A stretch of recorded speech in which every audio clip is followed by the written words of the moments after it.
Meus amigos e minhas amigas do canal Vigilante da Razão, muito bom dia, boa tarde, boa noite a cada um de vocês do outro lado assistindo a mais um vídeo no canal Vigilante da Razão. Se você não me conhece, meu nome é Denilson Douglas, eu sou o apresentador do canal e você, claro, é muito bem-vindo ao canal Vigilante da Razão, porque no canal Vigilante da Razão nós tratamos sobre diversos assuntos importantes que dizem respeito a cada um de vocês. Estou aqui ao ar livre, nesta tarde maravilhosa, para entrevistar uma pessoa, um jovem que tem uma história impressionante para contar para cada um de nós. Então você fique comigo, porque logo após a nossa abertura eu volto e trago tudo para você, como sempre. Um forte abraço e até mais. Vigilante da Razão, o seu canal de opinião e crítica. Olá vocês! Então, como eu falei na abertura do nosso vídeo, eu estou aqui com uma pessoa maravilhosa para, junto comigo, trazer um conteúdo maravilhoso para cada um de vocês, tá certo? Então, um ateu que antes de ser ateu passou por diversas religiões, tem muita experiência para contar, embora sendo jovem, né? Então, sem mais delongas, eu quero chamar aqui para minha lateral esquerda o meu amigo Fernandinho do Recife. Seja muito bem-vindo ao canal Vigilante da Razão. Meu querido Denilson, é uma honra, cara, estar aqui no seu canal. Para mim é um privilégio muito grande. Vocês, cara, seguem o Denilson. Se você ainda não segue, cara, siga, porque esse canal ele tem muita utilidade para nos libertar, não só da face religiosa, mas como política, por exemplo. Então, vamos juntos. Estou aqui para agora responder as perguntas dele e como mostrar, dizer para vocês como eu me libertei dessa prisão, dessa gaiola chamada religião. Isso mesmo. Quero lembrar também que, se você ainda não é inscrito, por favor, se inscreva no canal, acione o sino das notificações para que você não perca nenhuma das postagens que eu fizer aqui. E para você que quer me ajudar de uma forma mais substancial, você tem a opção de se tornar membro do canal. Então, fique à vontade, uma taxa mínima, irrisória, você vai ajudar esse seu humilde produtor de conteúdo a continuar produzindo conteúdo de qualidade, tá certo? Mas vamos direto ao Fernandinho do Recife. Nome completo? José Fernando da Conceição. Isso.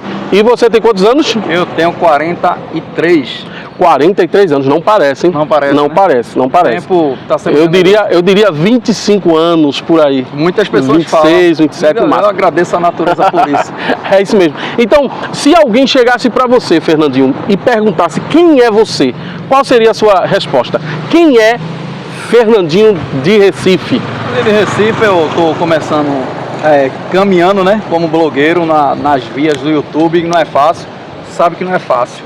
Meu canal ainda não é totalmente cético, é um canal que fala das belezas do Recife, da nossa bela Recife, para mim a capital mais bonita do Brasil, e eu tenho orgulho, embora eu não nasci no Recife, mas eu tenho orgulho de levar esse nome Fernandinho do Recife, que é uma curiosidade. Você vai perguntar por que esse nome Fernandinho do Recife. Ah, vou perguntar sim. O vídeo já pergunta agora, né? Já aproveita a oportunidade e pergunta agora. Por que Fernandinho de Recife? Pelo amor que você já falou que tem a capital pernambucana? Existe algum outro motivo específico? Esse nome Fernandinho do Recife, na realidade, eu fui morar no Recife em 2005. Eu morei no Recife em 2005, no bairro do Cordeiro. Passei mais de ano no Recife e eu nessas andanças, eu era aqui do interior de Carpina mesmo, sempre. Nasci em Camaragibe, olha os pulos. E vim morar em Carpina porque o médico de mamãe, ele estava atendendo em Camaragibe. Então eu fui para a maternidade, eu fui por causa de uma cidade, eu não parei no Recife. Nossa! E eu andando no centro da cidade, eu olhei um cartaz que tinha falando, que você deve ter ouvido, sobre Robertinho do Recife, um grande guitarrista. Sim, sim. Estava nessa matéria e eu, na época, estava começando o Orkut, estava começando a época dos e-mails e eu queria um nome para adicionar. Então, peraí, Robertinho do Recife, agora vai ser Fernandinho do Recife. E com isso eu estou abrangendo, ou seja, Recife é um resumo de todas as cidades. Fernandinho de Pernambuco, ou seja, eu estou resumindo, Fernandinho de Recife, tudo na nossa capital bela. É isso aí, uma homenagem bonita, hein, que você fez. Agora, deixa eu te perguntar uma coisa, Fernandinho. Quando foi que a religião foi apresentada a você pela primeira vez? Qual é a primeira lembrança que você tem de algum ensinamento religioso? Você passou por diversas religiões, como eu falei, mas qual foi sua primeira experiência religiosa? Minha primeira experiência religiosa, cara, foi num colégio salesiano. No colégio salesiano, eu jogando num colégio salesiano chamado Oratório. Sim. O senhor conheceu. Sim, sim. E ali a gente tinha que ir para fazer a reza, para dar um bosco, aquelas coisas que eu já não gostava muito. Mas eu ia, mas minha família é muito católica. Minha mãe morreu católica, minha mãe morreu de infarto de repente, dormindo aos 54 anos. Meu pai já tinha morrido primeiro, né? Porque eu fiquei órfão. Aí isso foi uma queda, mas... Faz tempo que sua mãe se foi? Minha mãe morreu em 2002. 2002. 2002, meu pai em 86. Então faz tempo. Então cedo você teve que se virar sozinho. Tive que me virar só. Praticamente. E eu cresci naquilo, acreditando em santo. Era muito devoto de Santo Antônio. E aqui vem um parque aqui em Campinas chamado Parque Santo Antônio. Nós estamos na Coab, que é no bairro Santo Antônio. Santo Antônio. E você vê que é muito padroeiro, mas na realidade não pega pra capar, ele não resolve nada. Então, através da sua família, você começou a frequentar a missa? Comecei a frequentar a missa. Fez catecismo, primeira comunhão? Eu fazia catecismo e saía, porque eu achava um saco. E eu ia pra missa já com a minha mãe, a minha mãe ia pra missa todo domingo e eu tinha medo das imagens. Uau! Eu tinha medo de um Cristo que tinha, que eu me lembro, deitado, grande. E eu tinha medo, eu já tive pesadelo com imagem. Rapaz, então já existia aí uma aversão, né? Um medo que causava uma repulsa. Mesmo assim, você ia, voltava, você saía, voltava. E eu tinha medo, digo, se eu não for, eu estou recebendo um castigo. Eu acreditava, né? Na ideia de um Deus que estava lá no céu para castigar. Por motivo fútil, né? Como o dilúvio mesmo. Como ele surtou, deu restart, acabou com tudo. Por causa do pecado de um homem. Isso na história, né? É verdade. Na história, tudo ali na história ali é mirabolante. Mas quando pula para a realidade, aí o caldo entorta. E ao longo do tempo eu fui mudando de religião até... Você passou quanto tempo no catolicismo? No catolicismo eu fiquei até os 19 anos, cara. Do 0 aos 19 anos. Entre idas e vindas. Levado pelos meus pais, né? No batismo, como sempre, né? Pra ganhar membro. Isso. E depois eu tive a experiência com as igrejas evangélicas, que daí foi a salada de fruta, começou aí. Quando foi e como foi apresentado a você a religião evangélica? No ano da morte da minha mãe, um amigo meu, chamado Carlos Roberto, me levou, eu fragilizado, triste. E ele me levou, realmente foi bom. Foi bom. Foi uma porta de escape para você. Porta de escape, porque a religião só pode fazer isso. É amassagear o ego. Isso. Né? Isso. Ele só pode dar um conforto, mas nada além de um conforto. Só um conforto. Porque nas práticas mesmo, como eu disse quando eu lhe vi, milagre, essas coisas, ninguém presencia, cara. Só presencia através da medicina. E aí depois que a medicina conclui que as pessoas se curam, aí ele atribui a cura a Deus. A Deus. Eu acho isso até uma tremenda de uma desonestidade, né? Verdade. Você ocupar um leito de hospital, você se utilizar dos saberes médicos e dos procedimentos, terapia medicamentosa, terapia cirúrgica, e depois que obtém a cura, você atribui a Deus. Mas eles têm uma desculpa. Eles dizem que é Deus quem dá a sabedoria ao médico, mas não dá ao Zezinho da pipoca, né? Mas não deu a sabedoria no começo do câncer, da AIDS. Deus vai evoluindo conforme a ciência vai evoluindo. A gente vê que não tem sabedoria de Deus algum. Então você está na igreja evangélica. Qual a igreja que você fez parte? Eu me batizei na Igreja Batista. Igreja Batista. Aqui em Carpina, nós estamos em Carpina. Você estava em Carpina ou em outra cidade? Carpina. Já em Carpina. Já em Carpina. Aqui em Carpina, a Igreja Batista tem uma força muito grande, né? Eu acredito que deva ser a segunda igreja da Assembleia, com o maior número de membros. Mas você se sentiu de fato acolhido na sua condição de órfão de pai na época? Ou você já estava órfão de mãe também? Tava dos dois.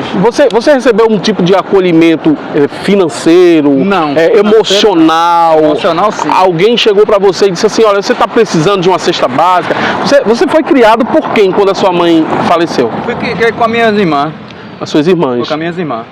E a casa era de mãe, depois foi vendida e eu senti assim, pessoas que chegaram perto, que até hoje tem pessoas que ainda é amigo meu, mas tem muitos que se afastou de mim. Infelizmente, quando descobre que a pessoa não pensa mais com um pensamento religioso, eles se afastam, eles ignoram, eu sinto isso. Mas quando eu estava no grupinho lá dentro, era irmão para lá, irmão para cá. Parece que é como eu sempre chego a essa conclusão quando eu ouço uma história parecida com a sua ou igual à sua. Eles amam você ou fingem que amam, como eles gostariam que você fosse e não como você é, ou como você se encontra no momento. E aí você já tem uma prova de que o amor é falso, é fingido. Por exemplo, a minha mãe, você falou de mãe, eu tenho o privilégio de ter minha mãe viva entre nós. A minha mãe nunca me tratou com desprezo, com diferença. A única coisa que ela tem são dúvidas, algumas dúvidas. Ela perguntou outro dia, meu filho, você não crê em Deus, mas quem criou? Aí eu expliquei para ela, mãe, a simples ideia de criação já parte de um pressuposto, claro, eu expliquei da forma que ela compreendesse, já parte de um pressuposto estabelecido de forma errada. Porque não há criação.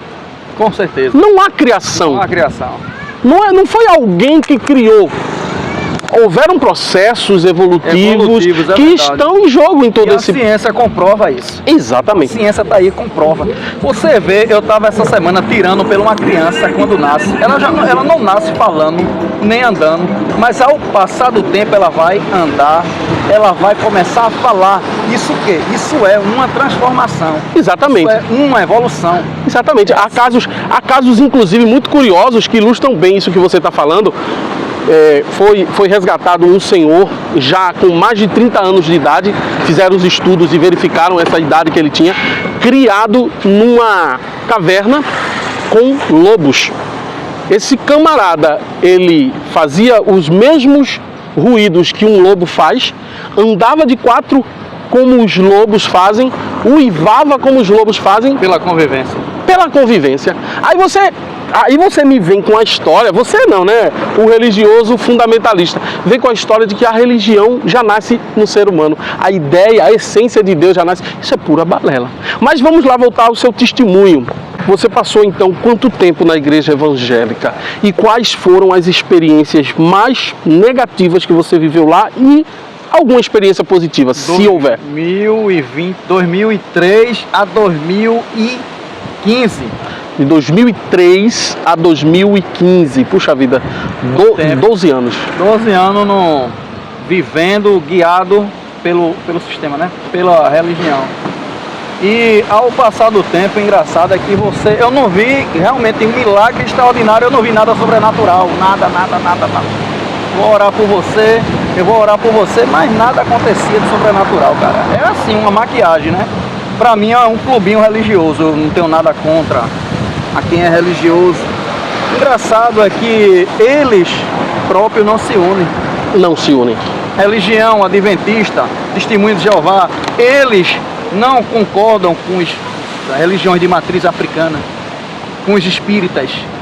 E eu vejo que um Deus confuso nesse meio, um Espírito Santo, e nunca concordou todos, é todos do seu par. Não há unanimidade. Isso na religião cristã, os de fora, o Islã, o hinduísmo, o budismo, ou seja, você vê que tudo isso é aparato que os líderes se utilizou para crescer em cima das pessoas. Em cima das pessoas. E a experiência mais negativa que você passou lá? Mais negativa, cara, que você tem lembrança? Que eu tenho lembrança é de frustração, de pessoas de ignorar, você chegar, ter aquela panelinha também. Todas as religiões têm. Nunca aquele grupinho pobrezinho que vai para uma pizzaria, mas os irmãos que tem mais o seu carrinho, que tem uma vida boa, e aqueles irmãozinhos vão para casa. Eles não convidam. Nunca convidam. Nunca convida. É a panelinha do povo de Deus. E isso é até bom a gente lembrar que na imaginação deles, né, na ideia religiosa deles, é prova de que Deus está com aquelas pessoas por terem condições de manter um certo padrão de vida ou demonstrar um certo padrão de vida, e pouco importa quem não possa pagar por aquele padrão de vida. É como se, por exemplo, as cartas de Paulo, o próprio Evangelho, os 4 Evangelhos de Cristo falam muito em comunhão, em partir o pão, mas na prática... Eu pergunto, eles colocaram, não porque eles colocam sempre um contexto, não porque aquele tempo era outro, porque sempre aquele tempo era outro, mas para a realidade daquele tempo, quando a gente fala, por exemplo, e quando Jesus falou ao pobre, aquele jovem, vende tudo que tu tem, dá aos pobres, terá um tesouro no céu, depois vem me segue. Quem é que faz isso? Edir Macedo? Não. Silas Malafaia, pastor Ailton? Não. Com aquele grande templo, um bocado de servos que eu acredito que não possa pagar aluguel, que não tem onde morar. Precisaria, na realidade, pela lógica do cristianismo, não é templos físicos, porque templo é pessoas. Isso. Então eles não ajudam pessoas, eles ajudam o líder, o dono da igreja. O dono da igreja. Interessante que essa ajuda que eles destinam para os donos das empresas, como eu digo, das empresas evangélicas, só beneficiam os líderes e alguns poucos apadrinhados deles. E ainda dizem que é a obra de Deus. Outro dia, quando eu estava no sistema, Fernandinho, fui para uma viagem com a minha esposa, normal, você também gosta muito de viajar. Adoro viajar. O seu canal é prova disso. Então eu fui a uma viagem com a minha esposa e eu tive que ouvir do meu ex-pastor a seguinte expressão. Porque eu falei com ele, né? Olha, eu vou ter que me ausentar, eu já era diácono da igreja. Aí eu disse para ele, eu tenho que me ausentar 2 dias que eu vou viajar com a minha esposa, já está tudo pago, já está tudo certo e eu não posso faltar. Ele disse assim: em primeiro lugar é a obra, viu? A sua vida familiar é segundo plano. Em primeiro lugar está a obra de Deus. Mas a obra de Deus é a obra do pastor. É a obra deles. É a obra deles. Quem é beneficiado são eles. Quando há uma sucessão, nunca é o diácono pobre, é a família, é filho para filho e a hierarquia fica. Um negócio hereditário. Entendeu? Uma capitania hereditária. Nunca é para as pessoas de fora. Nunca. Deus não pode, não. Deus ele beneficia uma classe e as outras ele esquece. Como a África, há tanto tempo sofre. Cadê a justiça de Deus na África? Na República Dominicana do Congo. Nesses países que vivem sofrendo. Cadê a justiça divina ali? Existe Deus olhando para o Moçambique? Você acha que existe algum Deus olhando para a África? Não. Para a República Dominicana? Não. Esses países, que culpa aquelas crianças teve? Mas vai dizer que é uma mentira do pecado, que é a falha, é essa brecha chamada pecado que eles se utilizam, cara, para sustentar as imperfeições do mundo perfeito que ele diz que é criado perfeito pelo arquiteto perfeito. E também o design inteligente. Que ele deixou escorpiões, baratas, como o nosso amigo Jason fala, que eu sou fã número 1 do Jason Ferreira. E, cara, eu não vejo isso aqui, eu vejo uma vida muita falha. Você tem que lutar, porque Deus nenhum manda maná do céu, só mandou dentro da Bíblia. Jesus multiplica alimento, só foi ali, mas na África não tem Jesus multiplicando alimento. Tem a Cruz Vermelha, tem a Unicef. São pessoas que vão. A gente vê que não há nada sobrenatural, Denis. Não há. Sabe o que me passou pela cabeça agora? Você falou de lugares muito distantes. África, Moçambique, Zâmbia, República do Congo, enfim. É isso. Se a gente olhar para o sertão, olha para o sertão. O sertão, historicamente, é o semiárido nordestino, por exemplo. Historicamente sofreu com a falta d'água, com a falta de condições, com a pobreza. Só que hoje, veja, é um pequeno exemplo que poderia até ser replicado em outras áreas, em outras situações do próprio sertão e de outros lugares também com essa carência. Foi feito investimento humano, investimento financeiro e político em alguma parte daquela área E hoje, principalmente com a transposição do Rio São Francisco, ação humana, Com certeza. você tem o setor de vinhos, o setor de uvas, vários parreirais produzindo uva de qualidade, produzindo manga de qualidade no sertão. Mas isso só pode acontecer pelo investimento, inteligência e trabalho humano, pela boa vontade e investimento De alguns políticos, e imaginação de alguns políticos e do setor privado também. com certeza. E Deus? Vale a pena, quer dizer, é justo você atribuir a Deus essa... Deus é como vive numa cortina de fumaça, ele vive sempre escondida. Ele sempre está escondido, ele não se revela de modo algum, ele não pode aparecer. Por mais religioso, por mais fé que ele tenha, ele não pode aparecer para essa pessoa. Não. Porque é pecado. Pecado, isso aí, esse pecado é uma maquiagem que colocaram. Esse tal pecado, esse Adão, essa Eva, isso tudo aí, essa criada por judeu do primeiro século, cara. Exatamente. Quando você saiu da igreja evangélica, você passou também por outras religiões. Matriz africana, eu estudei muito sobre o Isso. candomblé. Você chegou a participar dos pontos de candomblé? Você chegou a se interessar para ser iniciado nessa religião? Eu visitei, eu fui também, uma curiosidade muito engraçada, foi que eu fui a um centro espírita. Sim. E não tem a mediunidade que fala, né? Que as pessoas conversam com os mortos, que é muita contradição, que a própria Bíblia lá condena, né? E eles, cada religião tem seu modo, né? Seu quartel. Né? E eu disse, tá bom, eu fui falar, eu queria falar, eu gostaria muito um dia de falar com a minha mãe. E ela disse, tá bom, que é charlatanismo puro, é uma mentira descarada, através da caridade, que é bom, doação, nunca é ruim. Nunca é ruim. Mas é para promover o nome da religião, como na Igreja Católica, por exemplo, o Natal. Como se as crianças só precisassem do Natal para comer. Só existe o Natal, o Dia das Crianças. E essa doação, Denilson, engraçado é que a igreja pede a doação. Nunca é do dinheiro do cofre que ela tem. E diz, a nossa igreja doou. A nossa igreja doou. As pessoas... É uma apropriação indébita. Você arregimentar pessoas para pedir ao comércio, pedir às residências itens de consumo, alimentos, brinquedos e... Fora o dízimo e as ofertas que eles dão. E se apropriar dessa doação para demonstrar e fazer publicidade pesada em cima com o nome da igreja, como se fosse a igreja. Durante o ano sempre tem reforma, sempre tem cadeira, sempre tem isso, nunca deixa de ter obra numa igreja. Agora estão aumentando, muitas igrejas estão aumentando. Cada vez mais que aumenta, maior é o lucro. Exatamente. Isso é lucrativo demais. Demais. E viver contando história. Agora a gente está chegando numa fase do nosso bate-papo aqui, em que eu vou perguntar a você qual foi o momento particular em que você virou a chave na sua mente e você disse, puxa vida, toda a minha caminhada pelo catolicismo, pelo evangelismo... Foi tudo perda de tempo. Foi tudo perda de tempo. Qual foi o momento e como se deu essa experiência?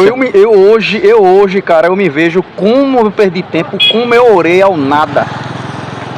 Eu sempre falava, é um Deus que você fala, mas você não escuta. Mas os líderes religiosos escutam.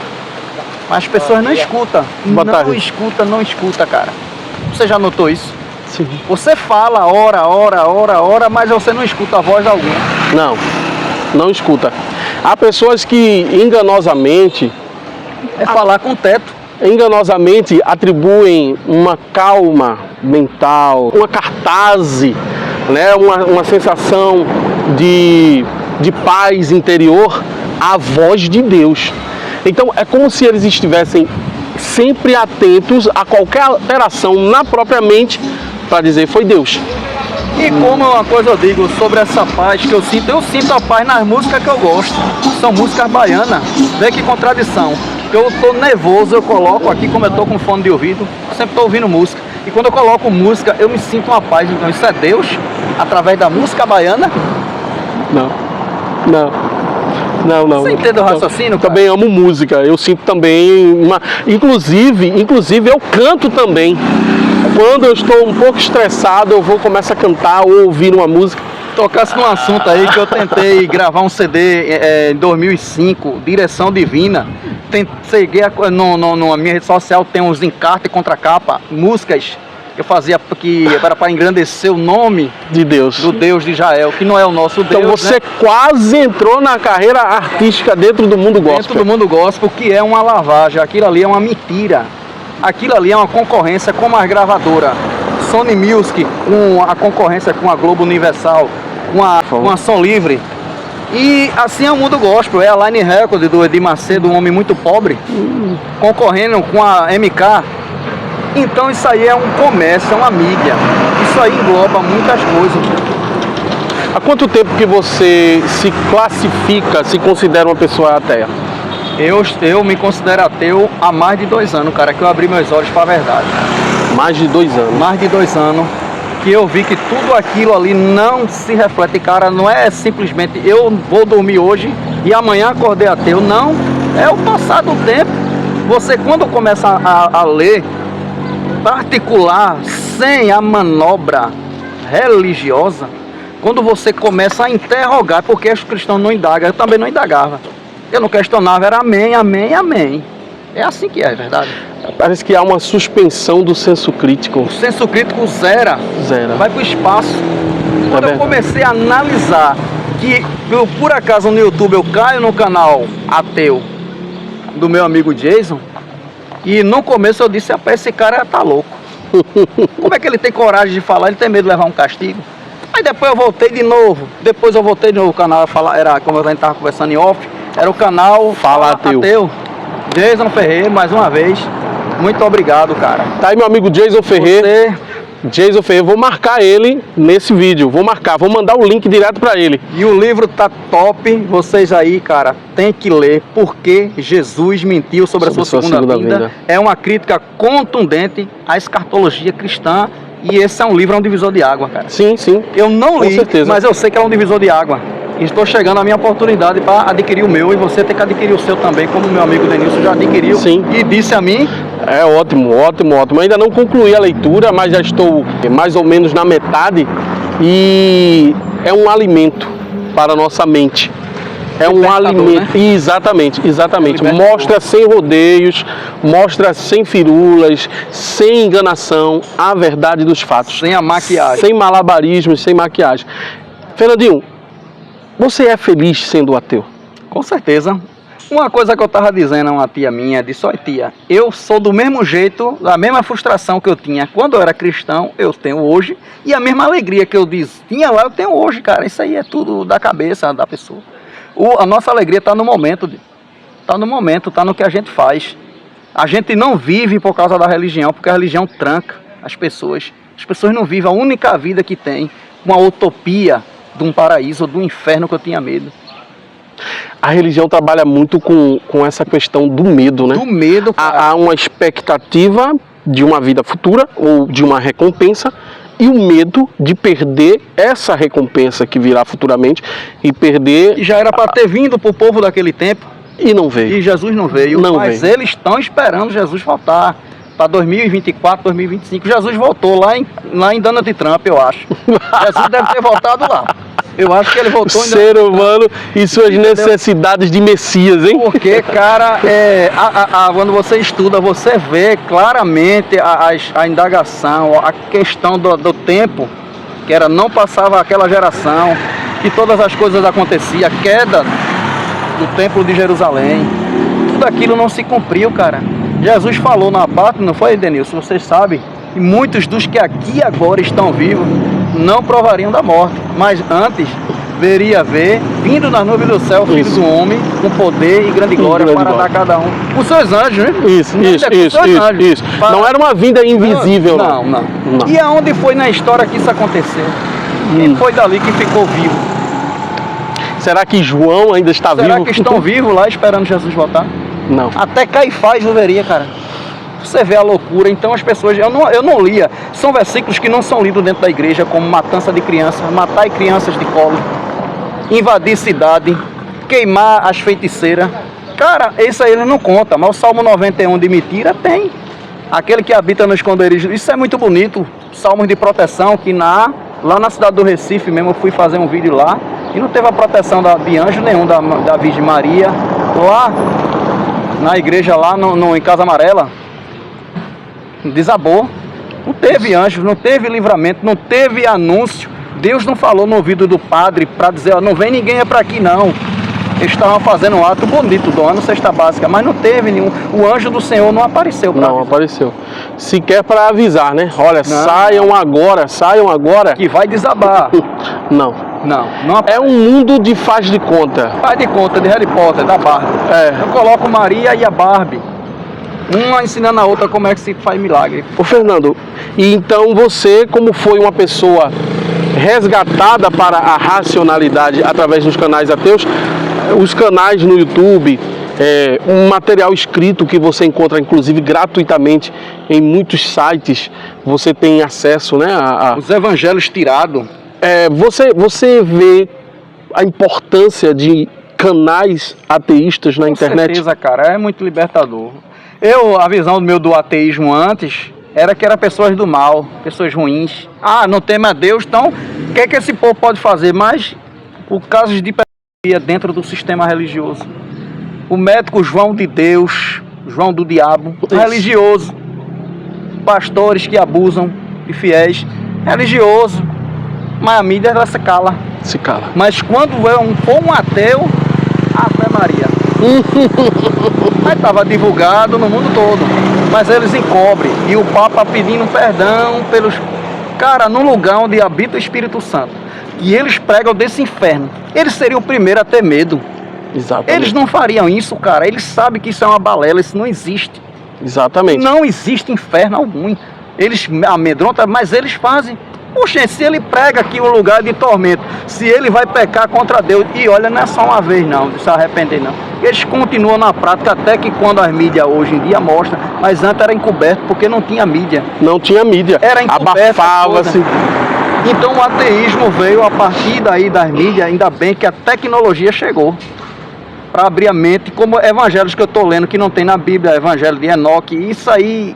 Eles fazem como bem quer, eles canonizam, ele bota o que ele quer, a Bíblia católica tem 7, a evangélica diz que não, que está errado, e é assim, cara. Como o livro do Islã, que lá está certo, e várias religiões, o Deus Brahma, o Deus Criador do céu e da terra, que lá também tem uma trindade. Tem a trindade, daí tirou-se a cópia aqui, o cristianismo é uma cópia da outra religião, uma cópia frajuta da religião. Então eu não tenho raiva de nenhum religioso, embora muitos se afastaram de mim. Porque eu já fui como eles, já fui como um deles, que acreditam naquilo. Eu fui na casa de uma amiga minha que é evangélica e ela disse, eu tenho certeza, se eu morrer hoje, da minha salvação. E eu tenho muita preocupação com você. Eu digo, por quê? O caminho que você está. Eu digo, se preocupe não. O inferno está me esperando mesmo. O inferno original significa sepultura, túmulo. Sheol. Não um lugar de tormento. Um lugar... Engraçado é que ninguém vê esse lugar de fogo e enxofre, Denilson, é no Velho Testamento falando sobre isso, né? Não, não tem não. Aparecer no Novo Testamento. É aquela história que você acabou de falar. O cristianismo acaba se tornando uma releitura de outras religiões pagãs, antigas. Aí ela pega... O zoroastrismo mesmo, por exemplo. O zoroastrismo era... O início, uma das primeiras religiões que tiveram essa dualidade, né, de bem e mal, Deus e diabo, céu e inferno. Claro que com outra roupagem, com outros argumentos, com outros personagens. Com certeza, mas a gente, quando abre os olhos, Denilson, a gente vê que tudo isso aí não passa disso aí que eles fazem. É ganhando dinheiro, plano de saúde, porque nunca vai correr para a mão do seu Deus, né, porque tem medo. Eles pregam, o paraíso é uma benção, é rua de ouro. Mas quando ele tem um infarto, ele corre para um stento, ele corre para a ciência para fazer um transplante, para não encontrar com esse Deus. É muito controverso. Para não adiantar, ele retarda. Ou seja, se tudo é permissão de Deus, ele está indo contra a permissão do Deus através da medicina. Está sendo mais ateu do que nós. Mais ateu do que nós. Mas se eu prego que lá é rua de ouro, que a morte não haverá mais morte, nem planto, nem clamor, nem dor, porque as primeiras coisas se passaram e tudo se fez novo, então por que eu ainda me manter nesse vale de lágrimas? Sabe por quê? Porque eles ainda querem viver do bom e do melhor. querem viver, comer o melhor da terra. Verdade, porque lá é uma utopia, eles sabem, e essa utopia é vendida para os outros. Meus amigos e minhas amigas, que conversa, hein? Infelizmente a gente vai ter que encerrar, né? Já estamos aí bem avançados no tempo, mas eu queria pedir ainda mais uma coisinha a você. Que você, por gentileza, falasse com as pessoas que estão começando a abrir a mente, mas ainda tem medo de se assumir ateu, ateia, de reconhecer que o sistema religioso é baseado em meras crenças e crendices. certeza, Qual o conselho que você daria para quem está iniciando agora o despertar? Olha, a caminhada não é fácil, eu vou dizer, porque por exemplo, a sua família é muito religiosa, cara, você vai começar a criar atritos. Então eu aconselho a não bater de frente. Não bater de frente de leves, perguntando sutilmente, porque eles não querem, do que ele aprendeu desde criança, ele não quer, ele diz que é mentira. Minha familiar diz que é mentira, eu estou na mentira, mas na mentira eles vivem. Então eu aconselho a não bater de frente, não criar inimizade com familiares. Clientes, a gente tem que ter cuidado, a gente trabalha, a gente vive no mundo cristão. O mundo foi cristianizado em 1500. No primeiro dia fizeram a missa. Os padres leu em latim e não se importou com o que os índios cultuavam, não, ele implantou o cristianismo. Implantou de forma impositiva, de forma obrigatória, por que não dizer? Jesus europeu para aqui. Mas os índios antes que morreram, antes de conhecer Jesus, e aí? Vocês não conheceram nenhum Jesus, nenhum Javé. Não só os índios brasileiros, como de todas as outras nações que foram dominadas. Né? Com certeza. Tinham suas crenças, suas religiões pagãs e que não serviam, porque precisavam ser abolidas. Esses dias eu falei no canal sobre a questão da escravidão. Que a Bíblia prova lá no Velho Testamento. Né? Os negros, a exemplo dos índios, também sofreram essa suplantação. Né? Então é isso, gente. Muito obrigado, meu querido, obrigado, por sua participação. Então não tenha medo de ler. Leia, reflita só, tire suas conclusões.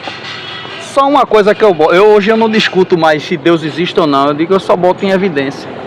Só quero evidência. Qual a evidência da existência desse Deus? Qual o milagre que através dali que ele promete? Você vê em Marcos 16:31, pegarão em serpente, se beber alguma coisa mortal, nem fará dano algum. Tudo isso não passa de mentira, cara. Tudo isso. Então estude por si próprio. Procure canais de conteúdo ateu. Certo? Meu amigo Denilson aqui, que eu tenho um carinho muito grande, admiro demais. Vocês, cara, compartilhe, cara. Faça crescer essa ideia. Que esse canal do meu amigo possa chegar em mais corações também. Compartilhe, coloque nos grupos da família. Isso é importante, cara. Vamos ler. Mas não com um atrito, com brigas. Não, eles gritam. Eles começam a gritar. Eles se alteram. Isso, muito. Não, cara, você se retira, cara. Você se retira. Não vale a pena, não. Porque a evidência, eu só peço evidência, prova. Eu não tenho nada contra a pessoa, contra quem é religioso, da Umbanda, do canto. Que eu conheço, eu leio, eu estudo, cara. Mas na realidade, na vida real, não pega pra capar no incêndio, onde Mesaque, Sadraque e Abednego entrou, mas sendo uma criança que morre queimada e esse Deus não passeia com essa criança. É incrível. Israel está desfiando na guerra, as crianças pagando. Até quando é a volta? Jesus está esperando o povo se arrepender. Mas desde quando houve nação, Jesus está esperando esse derramamento todo de sangue para voltar. Aí fica a minha conclusão, cara. Isso é apenas falácia. É isso aí, gente. Muito obrigado, meu querido Fernandinho de Recife. Sigam o canal dele lá, tá? Por favor. Fernandinho de Recife Oficial. Se inscrevam no canal Fernandinho de Recife Oficial. Tá vindo aí um canal meu aí até, do nosso conteúdo, para sustentar mais as ideias, para que muitas pessoas ainda precisam se libertar. Pessoas boas que tem ali dentro. Pessoas maravilhosas. Que estão apenas presos por doutrinas, por achismo. É verdade, é verdade. Pode ter certeza disso, que a importância de canais ateus está justamente nisso, em mostrar que somos pessoas apenas que utilizamos a razão, o raciocínio lógico, que utilizamos o senso crítico para as nossas decisões, as nossas concepções. Fazer o bem não tem nada a ver com religião, está dentro de cada um de nós, cara. É isso aí, gente. Fazer o bem, não escolher a quem, isso não depende de religião nenhuma. Aguardem surpresas para o canal em breve. Nas nossas lives você terá acesso a mais e mais informações, tá bom? Muito obrigado você, obrigado mais uma vez, Fernandinho. Denilson, vamos juntos e vamos libertar mais pessoas da utopia e da farsa, que só o líder é que é beneficiado. É verdade.